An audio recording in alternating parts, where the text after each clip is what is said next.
ወልድ ወመንፈስ ቅዱስ አሐዱ አምላክ በስም በግብር በአካል ሶስት በባህሪ በሕልውና አንድ አምላክ በሚሆን በአብ በወልድ በመንፈስ ቅዱስ ስም እንደምን ዋላችሁ። የአምላካችን የልዑል እግዚአብሔር ቤተሰቦች፣ የእመቤታችን የቅድስት ድንግል ማርያም ያደራ ልጆች በያላችሁበት ይህንን ትምህርት ይህንን መልእክት የምትሰሙ እግዚአብሔር ቤተሰቦች ሁላችሁም እንደምን ሰነበታችሁ? በዚህ በጾም ወቅት ነውና ያለነው። ሁላችንም እንዴት ናችሁ? በመንፈሳዊ ሕይወት እየበረታችሁ በጾምም እየተጋደላችሁ እንደሆነ ተስፋ አደርጋለሁ። ድል የሚነሳንን በነገሮች ሁሉ የሚፈታተነንን ሰይጣን ከእግራችን በታች እንዲጥልልን የአምላካችን የልዑል እግዚአብሔር መልካም ፈቃዱ ይሆንልን። እንግዲህ ዛሬ ወገኖቼ የመጣሁት እንደተለመደው ሁሉ የሶስተኛውን ሳምንት ትምህርት ለማቅረብ ነው። ወይም ምኩራብ ተብሎ የሚጠራው ሳምንት ነው። ይሄ ሳምንት የማንጻት ሳምንት ነው የሚባለው፣ ወይም ቤተ መቅደስን ያነጻበት ሳምንት ነው። በዚህ ቤተ መቅደስን በማንጻት ሳምንት ሶስት ነገሮችን ያደረገው ኢየሱስ ክርስቶስ። አንደኛው አይሁድን የገሰጸበት ሳምንት ነው። ሊቃነ ካህናትን ለመጀመሪያ ጊዜ ከቤተ መቅደስ ተገኝቶ የገሰጸበት ሳምንት ነው። ሁለተኛ ደግሞ በቤተ መቅደስ አዲሱን ስርዓት ያኖር ዘንድ አሮጌውን ስርዓት ያስወገደበት ወቅት ነው። አሮጌው ስርዓት ማለት አሮጌው መስዋዕት ለማለት ነው።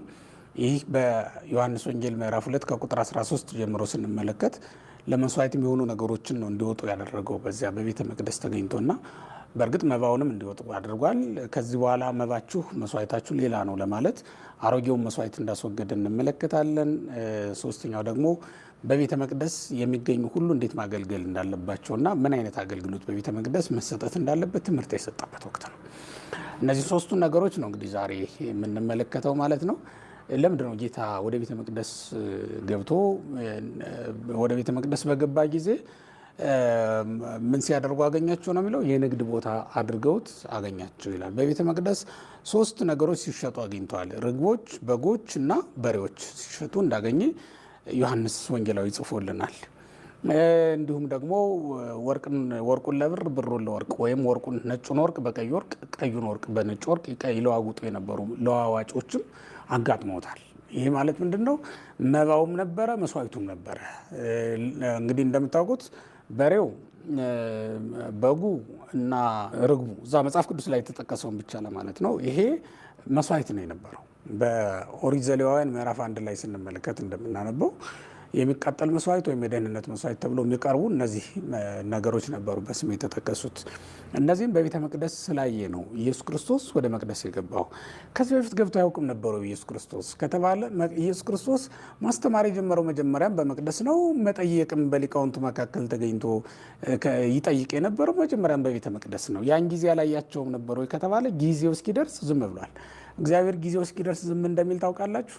ኃጢአተኛን ሰው እስከ ጊዜው ድረስ እንደሚታገሰው እግዚአብሔር ኃጢአተኛ ንጉሥን እስከ ጊዜው ድረስ እንደሚያነግሰው እግዚአብሔር ኃጢአተኛ ካህንን በመቅደስ እንደሚተወው ታውቃላችሁ። ጊዜው እስኪደርስ ድረስ፣ የቁጣው ጊዜ እስኪደርስ ድረስ ማለት ነው። ወይም ምናልባትም ከኃጢአታቸው ይመለሱ እንደሆነ በማለት እንደሚታገስ ታውቃላችሁ። ክርስቲያኖች እንደዚያ ነበር ዝም ያለው ኢየሱስ ክርስቶስ እንጂ በሉቃስ ወንጌል ምዕራፍ 2 ላይ እንደምናየው በመጀመሪያ ገና በ12 ዓመቱ እኮ መቅደስ ውስጥ ነበር ኢየሱስ ክርስቶስ፣ ለዚያውም ከካህናት አለቆች ጋር። ዛሬ ከነበሩት አልተሻሩም እኮ እነዛው ናቸው፣ የቀጠሉ ናቸው፣ በዛው የቀጠሉ ናቸው እና ከነዛ ጋር አብሮ ነበረ። ግን በወቅቱ አልተናገራቸውም። ለምን?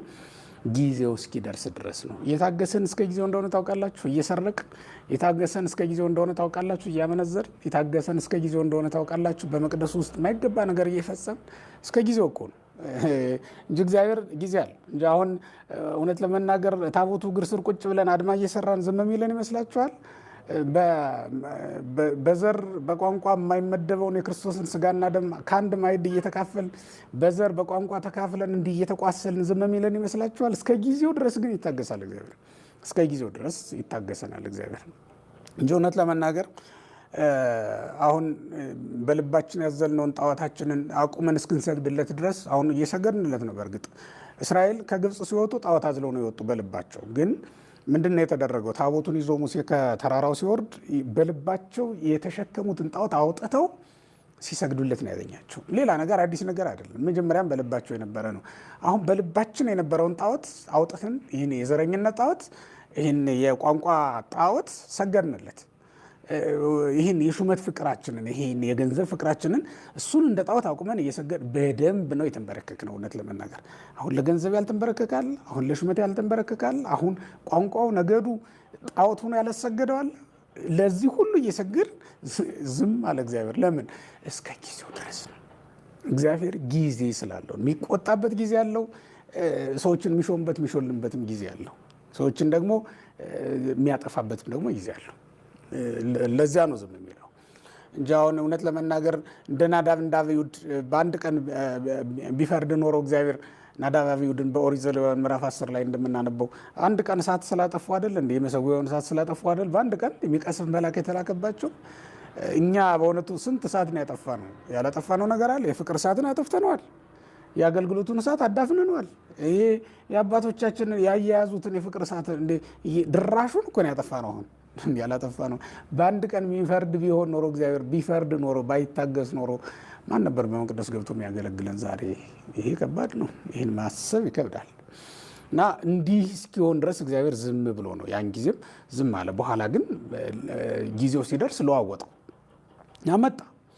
መጥቶ ምንድን ነው ያደረገው? ቤቴ ቤተ ጸሎት ይሰማይ ቤቴ የጸሎት ቤት ይባላል። አንተም ሰረሰክሙ በአተፋያት ወሰረቅት እናንተ ግን የሌባ ዋሻ የወንበዴ ጋሻ አደረጋችሁት ብሎ በመጀመሪያ በመቅደስ ውስጥ ምን መደረግ እንዳለበት ነው ያሳያቸው። በመቅደስ ውስጥ የሚኖር ሰው ምን ማድረግ አለበት? የጸሎት ቤት ነው እና ሊጸልይ ይገባዋል። ወደ መቅደስ የምንሄድ ለጸሎት ነው። ሐዋርያት ራሱ ለምን ወደ መቅደስ ወጡ የሚለውን ለማስረዳት የሐዋርያት ሥራ ምዕራፍ 3 ቁጥር 1 ላይ ስትመለከቱ አርጉ ይጸልዩ ቤተ መቅደስ ነው የሚለው። ይጸልዩ ወደ ቤተ መቅደስ ወጡ ነው የሚለው። ተመልከቱት። ክርስቶስንስ ሊያስተምር ወደ መቅደስ ወጣ ይለዋል። ሊያስተምር። ስለዚህ መቅደስ የሚወጣው የሚያስተምር ሊያስተምር፣ የሚማርም ሊማር፣ የሚጸልይም ሊጸልይ፣ የሚቆርብም ሊቆርብ ወደ መቅደስ ይወጣል ማለት ነው። ከዚህ ውጭ ሌላ ምንም አይነት ስራ እንዳንሰራ ነው በቤተ መቅደስ እያስተማረን ያለው። ምክንያቱም የምን ቤት ስለሆነ? የጸሎት ቤት ስለሆነ። የእግዚአብሔር ቤት እኮ ነው። እናክብርለት። እውነት ለመናገር እግዚአብሔርን እኮ አሁን መኖሪያ መቀመጫ እኮ ነው ያሰጠን። እውነት ለመናገር ሰውነታችን መቅደሱ ነበር። አሳደድ ነው ከሰውነታችን በቂም በበቀል ምክንያት ቂመኞች፣ በቀለኞች፣ ጉቦኞች፣ ዘረኞች ሆነን አስወጣ ነው። እንዲሁም ህንፃ ቤተ መቅደሱም ላይ ደግሞ አስወጣ ነው። ምክንያቱም እዛም ሄደን እንሰርቃለን፣ እዛም ሄደን አድመን እንሰራለን፣ እዛም ሄደን እንተማማለን፣ እዛም ሄደን እንበላላለን። እዛ አይደል እንደ ነገሮች ሁሉም ያልኩት መቅደስ ውስጥ ታቦቱ ግር። ስለዚህ እግዚአብሔር የት ነው አድሮ እኛን የሚቀድሰን? ምን ላይ ነው አድሮ የሚባርከን? ኧረ በእውነት ቤቱ የጸሎት ቤት ነው። ክርስቲያኖች፣ ይሄ እኮ የእግዚአብሔር ቤት ነው። ይሄ እኮ የጸሎት ስፍራ ነው። የተቀደሰ ስፍራ ነው። እዚህ ቦታ ላይ ነው ሐና ቆማ ጸሎቷ የተሰማላት። እዚህ ቦታ ላይ ነው። ተመልከቱት።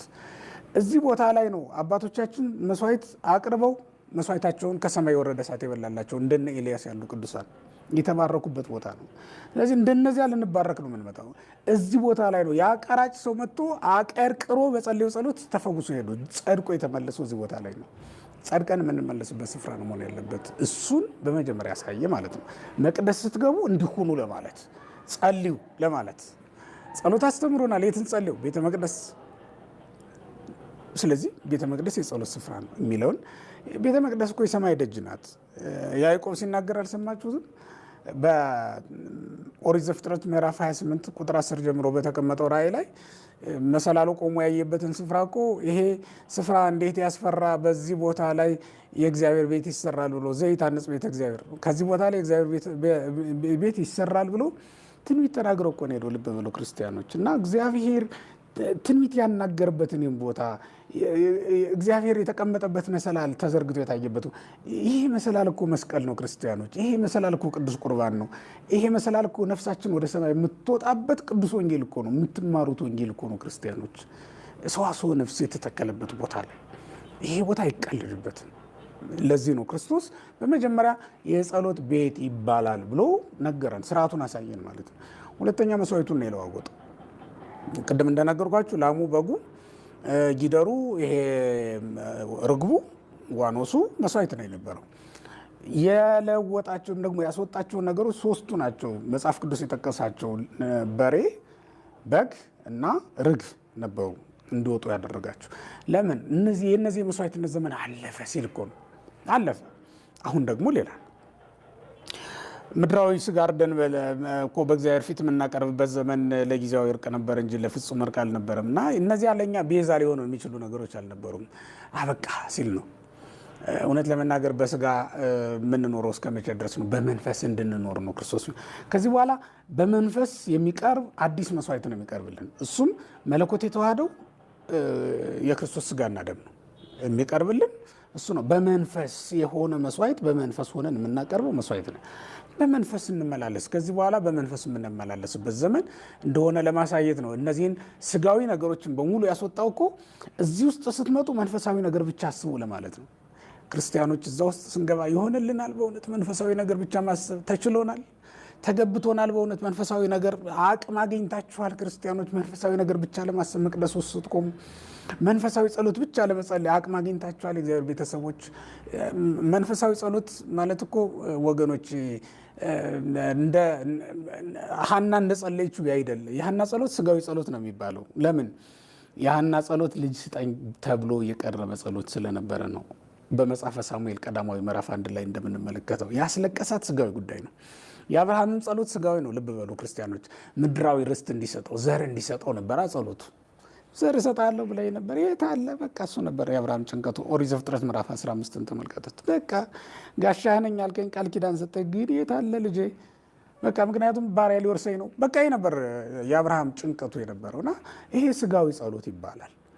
እኛ ግን የመንፈስ ጸሎት እንድናቀርብ ነው የታዘዝነው። መንግስት ትምጣ የምትል መንግስተ ሰማያት እንድትሰጠን እስክትሰጠን ድረስ ማልቀስ ይጠበቅብናል።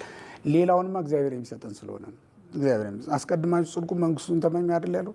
የሚገርማችሁ ነገር ጽድቁ መንግስቱን ተመኙ ብሎናል አይደል ክርስቶስ? ግን ደግሞ የዕለት እንጀራችን ስጠን በሉኝ ብሎን ደግሞ ነግሮናል። ተመልከቱት። አይቃረንም ወይ ካላችሁኝ አይቃረንም። ለምን ካላችሁ የዕለት ነው ያለው። የዕለት እንጀራ ስጠን። በጣም የምትገባ ልመና ናት። የዓመት አይደለም ያለው። ሌላውንማ እግዚአብሔር ያስባል። የዛሬውን ነው እንጂ የነገውን አይደለም የምንለምን፣ የዕለቱን ነው። ለዚያውም ደግሞ የምንለብሰውን ልብሳችንን፣ የምንጠጣውን መጠጣችንን፣ ሌላውንም የሚያስፈልገው የምናድርበትን ቤታችንን አብሮ ያካተተ እኮ ነው።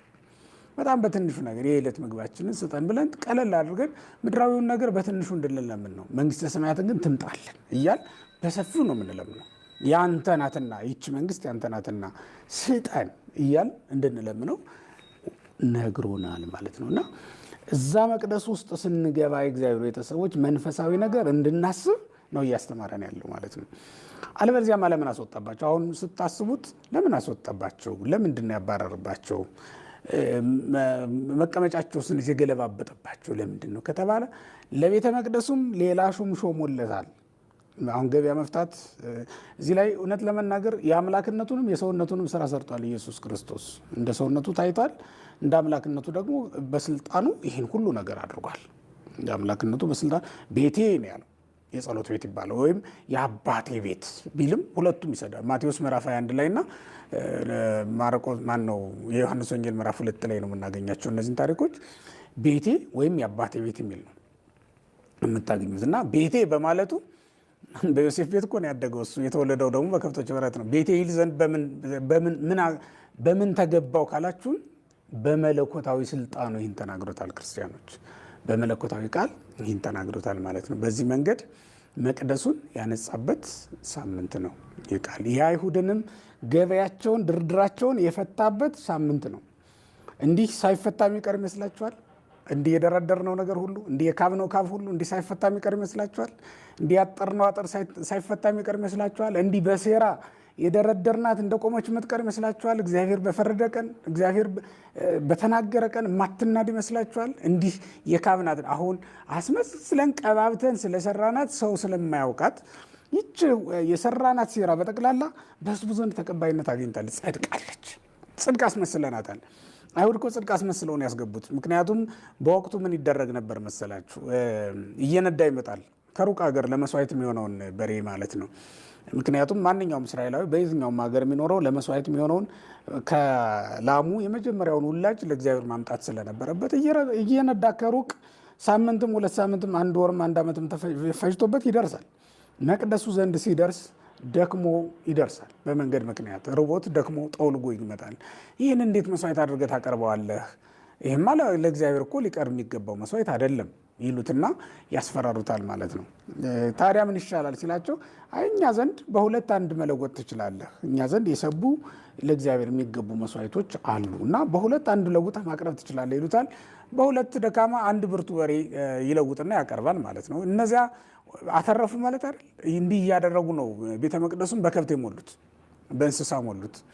እንዲህ እያደረጉ እንደው በእንስሳ ሞላ ነው እኮ ቤተ መቅደሱን እውነት ለመናገር ያ ማለት በስጋዊ ሀሳብ ሞላ ነው እያልኳቸው ነው ክርስቲያኖች። እንስሳዊነታችን መቅደስም ውስጥ ሳይቀር ታየ እኮ በጣም ግልጥ ብሎ ነው የታየው ይሄ እንስሳዊ ባህሪያችን። ምክንያቱም እዛም ሆነን እንደባደባለን፣ እዛም ሆነን እናመነዝራለን፣ እዛም ሆነን እንከፋፈላለን፣ እዛም ሆነን እንስሳዊ ባህሪያችን ጨካኝነታችን መቅደስ ውስጥ ሳይቀር እኮ ነው የተገለጠብን። እርስ በርስ መበላላት፣ እማንተዛዘን ጨካኞች የሆነው መቅደስ ውስጥ ሳይቀር እኮ ነው ክርስቲያኖች። መቅደስ ውስጥ ገብተን እንደዛ ሆነን እንታያለን እና ታይቷል፣ ተገልጧል። እንስሳዊ ባህሪያችን በነገር ሁሉ ነው የተገለጠብን። ይሄንን አሳይቶናል፣ ይህንን ያሳያል። እና ያንን ነው እንግዲህ አሰስሉ አውጡ ዘንድ ተምዜ ያላቸው አውጡት አላቸው። እነሱ የጽድቅ አስመስለው ለእግዚአብሔር ብለው የቀኑ አስመስለው ነው ያቀረቡት። አሁን ብዙ ሰው ስትመለከቱት እንስሳዊ ጠባዩን ለእግዚአብሔር የቀና አስመስሎ ነው የሚያስገባት። ጥቅሙን እኮ ነው ተመልከቱት። ጥቅሙ እንዳትቀርበት መጽሐፍ ቅዱስ ይጠቅስና ያከናንባታል። የእግዚአብሔር ቃል ያለብሳት ጥቅሙ እንዳትቀርበት ወይም ሹመቲቱ ወደሱ ትመጣለት ዘንድ ሰው ይሰበስብና አይ ሹመትማ የሚገባው ለአባገሌ ነው፣ ሹመትማ ለቄሰ ገሌ ነው፣ ሹመትማ ለእንትና ነው እንዲባል ያደርጋል። ጽድቅ አስመስለው ኃጢአታቸውን ያስገቡ ሰዎች አሉ መቅደስ ውስጥ። መቼ እስከ መቼ? እግዚአብሔር አሰስሉ አውጡ ዘንድ ተምዜ እስከሚል ድረስ ከዚህ አውጡ ብሎ እስኪያሰናብተን ድረስ እስኪያስወጣብን ድረስ ያልታወቀብን መስሎን አሁን ሰብስበን መቅደሱን ሞልተነዋል። በስጋ ዘመዶቻችን ሞልተነዋል። የስጋ ዘመድ የሌለው እኮ አሁን ለመቀጠርም እየተቸገረ ነው አይደል? ለመቅረብ እንኳን መስዋዕቱን ለማገልገል እንዴ ክርስቶስን ለማገልገል ፈጣሪን እንዴት ዘመድ ከሌለህ ልባል እችላለሁ። እውነት ለመናገር ጌታዬን ለማገልገል እንዴት በጉቦ እገባለሁ? ገንዘብ ከፍዬ እንዴት እገባለሁ? ይሄ እኮ በእንስሳ በላም በበሬ ቤተ መቅደሱ መሙላት ማለት ያደለ እንዴ? በተገዛ ላም በተገዛ በሬ ሞላ ነው እኮ መቅደሱ። ከዚያ በኋላ መጥቶ ምን ይሆናል? ጉቦ ከፍሎ ገብቶ ጉቦ ተቀባይ አይደለም የሚሆነው? በዘረኝነት ገብቶ ዘረኛ አይደለም የሚሆነው? ሌላ ምን ሊሆን ይችላል? ወገኖች እንዲህ እኮ አይደለም። የእግዚአብሔር መቅደስ አይቀለድበትም። በመቅደሱ ከቀለድን እግዚአብሔር በሕይወታችን የሚጫወቱብን አጋንንትን ያሰለጥንብናል። አትጠራጠሩ። በመቅደሱ ኃጢአት ከነገሰች በሰው ልጆች ላይ መከራ ይነግስባቸዋል። በመቅደሱ ግፍ ከነገሰ ግፍ ከታየ እግዚአብሔር ዓለምን የግፍ መድረክ ያደርጋታል። ተዋናያኖቹ በጠቅላላ ትራጀዲ ነው የሚጫወቱት ተውኔት በጠቅላላ። ስለዚህ የእግዚአብሔር ቤተሰቦች እግዚአብሔር የሚፈልገው አሁን ምንድን ነው ካላችሁኝ፣ ከቤተ መቅደስ ውስጥ ላሙን፣ በሬውን፣ ጊደሩን፣ ርግቡን እንድናስወጣና በክርስቶስ ሁላችንም እንድንሆን ይፈልጋል ማለት ነው። የመንፈስ አምልኮት እንድናቀርብለት። ምክንያቱም በወንጌል ምን ተብሏል? በዮሐንስ ወንጌል ምዕራፍ 4 ላይ አምላካችን ኢየሱስ ክርስቶስ በመንፈስ የምትሰግዱበት ዘመን ይመጣል አላለንም እንዴ? በመንፈስ እንመላለስ። የቤተ መቅደስ ሹመት መንፈሳዊ ነው። በመንፈስ ነው ልንሾመው የሚገባ። የቤተ መቅደስ አገልግሎት መንፈሳዊ ነው። በመንፈስ ነው ልናገለግለው የሚገባ። ከስጋ ሀሳብ ከስጋ አሰራር ነፃ ይሆን። ስጋችን ማገልገያ ነው፣ እዛ ውስጥ ሌላ ነገር የለውም ማለት ነው። ስጋችን ልናገለግልበት መቆማችን በስጋ በአጸደ ስጋ ስለሆነ ቤተ መቅደሱ በአጸደ ስጋ እንድናገለግልበት የተፈቀደልን ስለሆነ ብቻ ነው የምንገባው እንጂ እውነት ለመናገር ይሄ መንፈሳዊ ቤት ነው እና መንፈሳዊ ስራ እንዲሰሩ ነው የታዘዙ። በመጨረሻ ግን ምን ሊላቸው ፈልጎ ነው? አሁን ጌታ ይህን ሁሉ ነገር ያደረገው ለምንድን ነው ከተባለ ከዚህ በኋላ የሚያመጣውን ለማምጣት ነው እንጂ እውነት ለመናገር አሁን እዚህ ቤተ መቅደስ ውስጥ ክርስቶስ መስዋዕቱ ነው የሚቀርብ ይመስላችኋል? በአሮጌው መቅደስ ውስጥ እኮ ክርስቶስ መስዋዕቱ ነው አልቀረበም። ቀራኔው ላይ ነው እንደምታውቁት መስዋዕቱ ነው የቀረበው። አሁን እሱ ሊቀ ካህናት ሆኖ እዚህ የሚሾም ይመስላችኋል? እንደዛ አይደለም።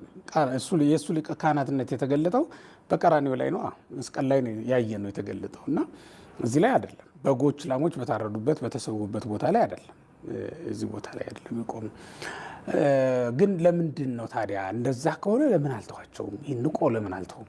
እንዳልተወለደበት ሁሉ አሁንም ሲያስተምር ለምን ንግዱን አልተወላቸውም? የንግድ ቤት እንዲያደርጉ ዝም ብሎ አልተወላቸውም ከተባለ እሱ አይደለም ዋናው ዓላማው። ከዚህ በኋላ የሚጠይቁትን እንዲጠይቁት ነው። ይሄንን ስታደርግ ምን ምልክት ታሳየናለህ አሉት ይላል። ሁለት ነገር፣ አንደኛው ደቀ መዛሙርቱ የቤተ ቅናት አቃጠለኝ የሚለው ትንቢት መፈጸሙን አረጋግጠውበታል በዚህ ቃል። ሁለተኛ ደግሞ ምን ምልክት ታሳየናለህ የሚል ጥያቄ አይሁድ ጠይቀውታል እና ሚለውም ብሏቸዋል። ምንድን ነው ያላቸው? ንስትዎ ለዝንቱ ቤተ መቅደስ ወበሰሉስ ዕለት አነሥኦ፣ ይህን ቤተ መቅደስ አፍርሱት፣ በሶስተኛው ቀን መልሼ እሰራዋለሁ። ክርስቶስ ሐናፄ መቅደስ መሆኑ የተረጋገጠው ወይም ቤተ መቅደስ ሊሰራ የመጣ መሆኑን በግልጽ የተናገረው በዚህ ዕለት ነው። ይችን መናገር ስለፈለገ ነው። በአይሁድ መካከል ይህን ቤተ መቅደስ አፍርሱት፣ በሶስተኛው ቀን እሰራዋለሁ። ቤተ መቅደስ የተባለ ሰውነቱ ነው። በሶስተኛው ቀን እሰራዋለሁ ማለት በሶስተኛው ቀን አነሳዋለሁ ማለት ነው። ወንጌላዊ ራሱ ተርጉሞታል። ወውእቱሰ ይቤለውም በእንተ ቤተ ሥጋሁ አይደል የሚለው፣ እሱስ ቤተ መቅደስ ስለተባለ ሰውነቱ ይነግራቸው ነበር ተብሎ ነው የተጻፈው። እና ቤተ መቅደስ ስለተባለች ሰውነቱ፣ ቤተ መቅደስ ስለተባለች ሰውነታችን እየተናገረ ነበር። ክርስቶስ ሰራኤ መቅደስ ነው። መቅደስ ሊሰራ ነው የመጣው። ምክንያቱም ክርስቶስ ሰሎሞን ነው ብለናል። ግን ደግሞ ከሰሎሞን የሚበልጥ ነው። ከሰሎሞን የሚበልጥ መሆኑ ሰውነታችንን መቅደስ አደረገው። ሰሎሞን መሆኑ ቤተ መቅደስ ሰሪ ሆነ። ምክንያቱም የመጀመሪያው ቤተ መቅደስ ሰሎሞን አይደል የሰራው። በኋለኛው የመጣው ኢየሱስ ክርስቶስ ደግሞ የሰሎሞን ምሳሌ የሆነው እሱ ደግሞ ሰውነታችንን መቅደስ አደረገልን ማለት ነው። እና እሷን ለመግለጥ ነው ሶስተኛው ቀን ላይ አነሳዋለሁ። አጋንንትን እኮ ነው አፍርሱት ግን እሰራዋለሁ የሚላቸው እኮ አጋንንትን ነው። አፍርሱት፣ በኃጢአት አዳምን አፍርሱት ግን መልሼ እሰራዋለሁ። አፍርሱት፣ የሰው ልጅ በስህተት ጣሉት ግን በንስሐ አድሰዋለሁ፣ እወለውለዋለሁ፣ እመልሰዋለሁ እያለ ነው። እግዚአብሔር ባይመልሰን ኖሮ ስንት ጊዜ ወድቀን ነበር፣ ሆነ ስንት ጊዜ ሄደን ነበር። እግዚአብሔር ባያነሳን ኖሮ ስንት ጊዜ ሰይጣን ካፈር ደባልቆን ነበር አይደል እንዴ? ስንት ጊዜስ እግዚአብሔር በእውነቱ እንደወጣን በቀረን ነበር እኮ። ስንት ጊዜ አስወጥቶን ነበር ከመቅደስ ሰይጣን። ግን እግዚአብሔር መለሰን። ይኸው ዛሬ በቆምንበት ስፍራ ላይ አለ። አሁን ዛሬ ይኸው በማድረጋችን አለ። ይኸው ዛሬ ካህናት ነን። ይኸው ዛሬ ዲያቆናት ነን። ይኸው ዛሬ ሰንበት ተማሪ ነን። ይኸው ዛሬ ዘማሪ ነን። ይኸው ዛሬ ቆራቢ ነን። ይኸው ዛሬ በመቅደስ የምንቆም በመቅደስ የምንጸልይ ተፈቅዶልን በየመቅደሱ አገልጋዮች ነን። ስለዚህ ወገኖች እግዚአብሔር ይችን ሊነግረን ስለፈለገ ነው ማለት ነው ወደ ቤተ መቅደስ የመጣው እንጂ በዚህ ቤተ መቅደስ እሱ ሊቀ ካህናት ሆኖ ሊሾምበት፣ እሱ መስዋዕቱ የሚያቀርብበት ስፍራ ሆኖ እንደዚህ አስፈልጉት ሊያቀርብ የመጣ እንዳልሆነ ልናውቅ ይገባናል ማለት ነው። ስለዚህ ወገኖቼ ለአይሁድ መስዋዕታቸው ያለፈ መሆኑን ነግሯቸዋል። ለአይሁድ ክህነታቸው የተሻረ መሆኑን ነግሯቸዋል። ሹመታቸው በጠቅላላው የቤተ መቅደሱ ኃላፊነታቸው እንደተነሳ ለማጠየቅ አውጡ፣ የእነሱን ፈቃድ አልጠየቀም። አውጡ ነው ያላቸው፣ አወጣ። እለፍ ባለው ጊዜ ያልፋልና ሁሉም ይሻራልና፣ መስዋዕቱም ያልፋል፣ ክህነቱም ያልፋል። አሁን አለፈ፣ በቃ ተሻራል። ለዚህ ነው ከቤተ መቅደስ መስዋዕታቸውን በሙሉ ጥርግርግ አድርጎ መባቸውን ሳይቀር የሚገርመው። ምክንያቱም የኃጥአን መባ ነው፣ ይህን አይቀበለውም እግዚአብሔር። በመጀመሪያ እግዚአብሔር የሚቀበለው መባ ሰውነት ነው። የሰው ነፍስ ናት የሚቀበላት መባ። ሰውነቱን መባ አድርጎ ያልሰጠ ሰው ምንም መባ ቢያገባ በእግዚአብሔር ዘንድ ተቀባይነት የለውም ማለት ነው። ለዚህ ነው የመጀመሪያው መባ ሰውነታችን እንደሆነ ለማጠየቅ የእነሱን መባ በሙሉ አውጡት፣ ከዚህ አስወጡ ነው ያለ። ወርቃቸውን ሳይቀር አወጣባቸው፣ ስልጣናቸውን ገለባበጠባቸው ተብሎ ነው የተጻፈው። ስልጣናቸው ተሽሯል፣ መስዋዕታቸው አልፏል፣ መባቸው ከቤተ መቅደስ እንዲወጣ ተደርጓል። ቤተ መቅደስን ሊሰራ የመጣው ኢየሱስ ክርስቶስ ግን በአዋጅ እሰራዋለሁ ብሎ ነገራቸው ለአጋንንት። ተመልከቱት፣ አሳፈረልን። በሶስተኛው ቀን እሰራዋለሁ ብሎ ሰውነታችንን መቅደስ አድርጎ የሚሰራት ሐናፄ መቅደስ እንደሆነ ነገረን ማለት ነው። አምላካችን እግዚአብሔር ኃጢአት ቢያፈርሰንም በንስሐ መልሶ ይሰራን። ዲያብሎስ እንድንወድቅ እንድንፍገመገም ቢያደርገንም ቢጫነንም እንደገና መልሶ ያነሳን በፊቱ ያቆመን እንዲህ ቤተ መቅደሱን እንዳነጻ የእኛንም ሰውነት በቸርነቱ በቅዱስ ቃሉ እንዲያነጻልን መልካም ፈቃዱ ይሆንልን። የአይሁድ ቤተ መቅደስ ያነጻ አምላካችን ኢየሱስ ክርስቶስ ሆይ የእኛንም ሰውነት ቤተ መቅደስ ታደርጋት ዘንድ የተቀደሰች የጸሎት ቤት የመስዋዕት ቤት ለአንተ የምትመች ፍጽምት የሆነች የሰርግ ቤት ትሆን ዘንድ እንድታበቃት እንለምንሃለን። አምላካችን እግዚአብሔር ሁላችንንም ለቤተ መቅደስነት ያብቃን። እግዚአብሔር ይስጥ።